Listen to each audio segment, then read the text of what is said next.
আসসালামু আলাইকুম। আজকের আমি কি রেসিপি করব জানেন? এই টমেটো সুন্দরী দিয়ে টমেটো সস রেডি করব। খুবই অল্প উপকরণ দিয়ে, শুধু অল্প উপকরণ দিয়ে ঘরোয়াভাবে হোমমেড টমেটো সস কিভাবে রেডি করতে হয় চলুন দেখে নিই। এই টমেটো সসটা খেতে কিন্তু আসলেই অসাধারণ। এই যে আমি সুন্দর সুন্দর টমেটো সুন্দরীগুলো নিয়ে নিয়েছি। টমেটোগুলো একবারে পাকা টসটসে এরকম টমেটোই নিতে হবে। তারপর এখন আমি সুন্দর করে টমেটোগুলো একবারে সাইজ মতো কেটে নিয়েছি। তারপর একটা কড়াইতে বসিয়ে দিলাম। এই তো একটা কড়াইতে বসানোর পর হয়ে গেছে সবগুলোই। এখন আমি এখানে 1 কাপ পরিমাণ পানি দিয়ে দিচ্ছি।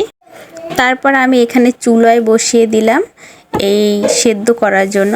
এখন তো এই মোটামুটি সেদ্ধ হয়ে গেছে, বলক আসছে। তারপর এখানে আমি পেঁয়াজ, শুকনো মরিচ, লবঙ্গ, দারচিনি, আদা আর রসুন দিয়ে এখন আবার নাড়াচাড়া দিয়ে আবার আমি সেদ্ধ করতে দিয়ে দিলাম।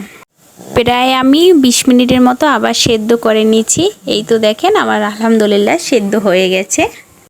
এখন টমেটোগুলো সুন্দর করে ব্লেন্ডার করে নেব। যদি ব্লেন্ডার না থাকে তাহলে ডাল ঘুটনি দিয়ে সুন্দর করে ঘুটে তারপর এরকম সেকনি দিয়ে সেকে নেব।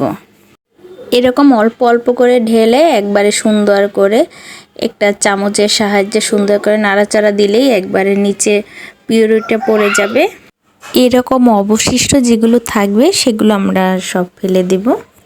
একবারে টমেটোর পিউরিটা আমরা পেয়ে গেছি। এই তো এটা কতটা ঘন আবার কত সুন্দর মিষ্টি কালার। তারপর এখানে আমি পাঁচফোড়ন নিয়েছি। পাঁচফোড়নটা আমি তেলে সুন্দর করে ফাঁকি করে নিচ্ছি। তাই পাঁচফোড়নের আবার 1 চামচ ফাঁকি দিয়ে দিচ্ছি। এখানে আমি হোয়াইট ভিনিগারটা নিচ্ছি। এখানে 1 কাপ পরিমাণ হোয়াইট ভিনিগার দিয়ে দিয়েছি। 1 কাপ পরিমাণ চিনি দিয়েছি। চিনিটা আপনাদের স্বাদ মতো দিলেই হবে। এখানে পরিমাণ মতো লবণ দিয়ে দিয়েছি।